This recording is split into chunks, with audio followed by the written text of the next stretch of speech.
Hello. Thanks for being in a new video. This time we have the unboxing of the Motorola Signature. Let's get started.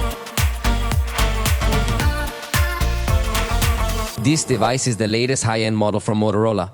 Their new Signature line is said to be the most premium offering they can create, so we should pay special attention to it. The case appears not as compact or as slim as other devices. It's important to note that they also proudly highlight their partnerships on a global scale. So let's go ahead and open this box to get to know it. I tell you that at the time of recording this video, this device has a price in Mexico of 29,999 pesos in its only configuration of 16 GB of RAM and 1 terabyte of storage. So the truth is quite competitive considering it is a full flagship. Although it has a cutout that I'm going to mention to you, it's essentially the only cutout that most users won't even notice as a cutout anymore. We'll discuss that in a moment. For now, let me walk you through the unboxing experience because here they express their gratitude for choosing their products. And, well, it's quite interesting because they explain how this new Signature line is said to be their new high-end offering. We are here directly with the device, which reveals that on this side, there will be a dedicated Moto AI button. Let's go ahead and remove the device from its packaging and take some time to get familiar with it. Right from the initial impression, the sensation we experience when holding it in our hand is excellent, mainly because it is a slim smartphone with a textured finish.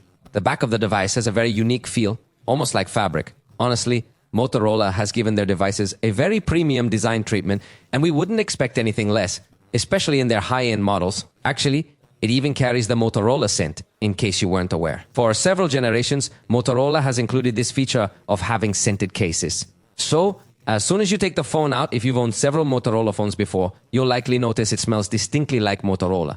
I found the device really impressive. Let's go ahead and turn it on.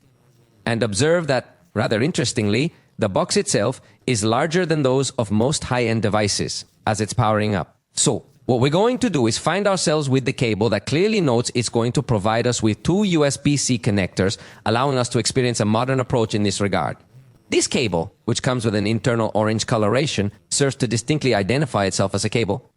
The charger boasts an excellent capacity for both current and voltage transmission, ensuring compatibility with fast charging. It comes included in the box, which is great news. We are referring to 90 watts, which will undoubtedly charge the device swiftly. Then, I absolutely love to see that the integrated charger is available here in the box, along with its corresponding cable. However, what I really would have liked to see as well is a holster, but let's take a look. I think it might be included here. Let's find out, as there were still surprises here that we hadn't noticed yet. And indeed, it comes with regulatory documentation, the usual papers, and the key to remove the tray, which is essential. Let's also check if it includes a cover. Well, what kind of premium treatment do we have for this device? This is exactly how all brands should send their cases in their top series. However, for some reason, when the devices are more expensive, other brands tend to give you fewer items in the box. Motorola, however, does a very good job here. If it provides us with a case, which in this instance is a simple case, it must be mentioned that Motorola in other generations has included designer cases that offer a much more premium feel. In this particular situation, they opted for a more straightforward case. Honestly, I would personally prefer using this phone without any case at all. With a case, it tends to appear much more generic, and the feel is also less unique. However, without a case, I believe it truly feels exceptionally premium when held, thanks to the textured finish they've applied. Additionally, it boasts a very high-end matte finish, but please, share your thoughts with me in the comments below. Would you choose to use this phone with a case, or do you think it would be better without one? So essentially, that's what we've included inside the box. It's been quite a while since I've done an unboxing of a premium cell phone that took this much time just on the contents of the box itself. High-end unboxings are typically quite dull, with minimal content. However, Motorola did a great job providing us with a delightful unboxing experience. But now, let's move on to the main event and meet the phone. We have already configured the device, so let's explore its specifications in detail. The device boasts a thickness of 699 millimeters, making it incredibly thin, and it weighs 186 grams.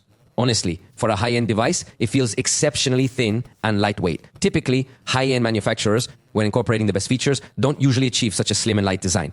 However, Motorola has truly surprised me. Additionally, it comes with IP68 and IP69 ratings along with military-grade certification, so it offers excellent resistance to water and extreme weather conditions, for example. It's also protected with Gorilla Glass Victus 2. In this context, perhaps I would have preferred to see an anti-reflective finish, but it appears that Gorilla Armor is exclusive to Samsung. I haven't noticed other manufacturers utilizing that glass, so for the time being, it employs the latest from Corning, which is accessible to all manufacturers. I own the black edition, but there's also an olive edition available. The screen measures 678 inches diagonally and provides us with a resolution of K. Naturally, it supports Dolby Vision for HDR content and is Pantone validated for its color accuracy. Since it is AMOLED, it delivers excellent color intensity, yet you have the option to select the color representation you prefer. And when we look at the hardware level, the display actually supports 165 Hz. However, in the configuration settings, you'll notice that it shows 120 as the maximum available setting. It's a bit unusual because it seems that the 165 Hz option is only accessible when you're actively playing games. Actually, this is quite beneficial as 120 Hz already provides excellent fluidity. Moreover, having 165 Hz active when not gaming would likely just cause the battery to drain faster. On the sound, there's good news because for starters, we have stereo speakers, one on the bottom and here above with dual output, one through the frame and one through the earpiece for calls. As usual, in Motorola, they come with Dolby Atmos, but here the novelty is that the speakers are signed by Bosch, and the truth is that they sound pretty good. If they have presence of bass frequencies, even not only the main speaker, but also the secondary speaker, so the sound experience is pretty good. The front camera is 50 megapixels with f1.9 aperture and autofocus. You're already seeing the preview here, which is still not optimized. I think that could be improved, but after taking the picture, it does a very good job of balancing highlights and shadows. And I like the level of detail that we found. Right here. In this window, there is a mosquito netting. When you get a feel for that mesh grid, you will notice a super detailed photograph. Motorola's work on this front camera appears to be truly spectacular to me. I took another picture indoors, and once more, I was very impressed by the level of detail it can achieve.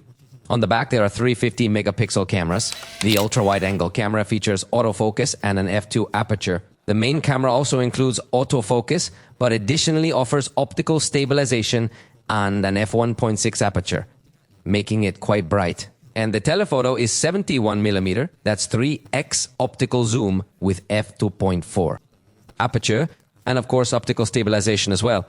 So we see three high-resolution sensors.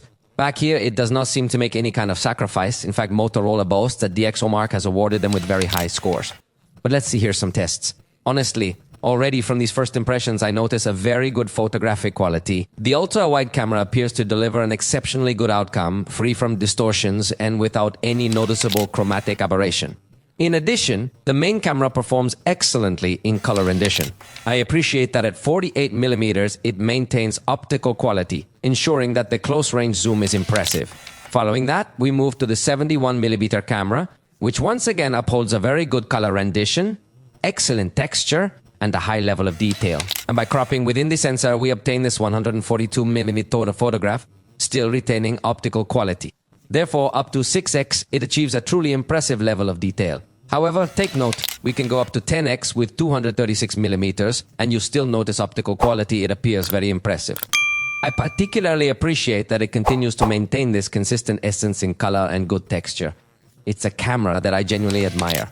Now, for instance, we reach 710mm, which would be a photograph with a 30x zoom. This is the greatest distance I think we typically use in some way. Usual in the smartphone. And the truth is that it already looks pretty good, although it is already beginning to notice that it depends a bit on artificial intelligence to optimize the details. And well, the manufacturer lets us continue to increase the zoom. Here you see, for example, 183mm or up to 2367, which equals 100 times digital zoom. However, you rely on artificial intelligence and its ability to interpret the result.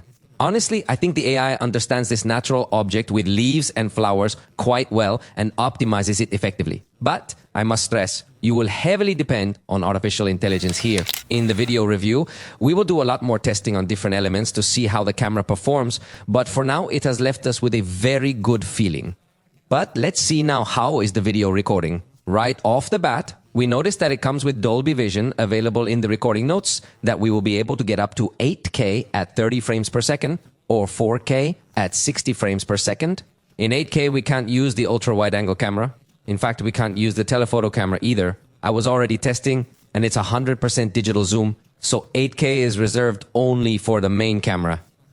But if we go down in 4K to 60 frames per second, note that if we have the ultra wide angle camera, and it's also going to be the switch to the telephoto camera, then I think in this sense, if we have a good compatibility for video recording, 4K at 60 FPS on the 3 rear cameras is excellent. And the front camera also offers 4K at 60 FPS. So for video recording, it definitely meets high-end standards.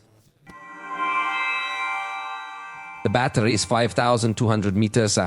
With support for charging at 90 watts using the charger included in the box, I really like it because it offers a good capacity within a fairly thin body. It's noteworthy that fast charging is turned off by default, which is quite an interesting fact. And naturally, it includes wireless charging, although it lacks integrated magnets. It also features reverse wireless charging, allowing you to use the cell phone to charge another phone placed on top, or even a watch or accessory. In fact, the wireless charging ICE supports goes up to 50.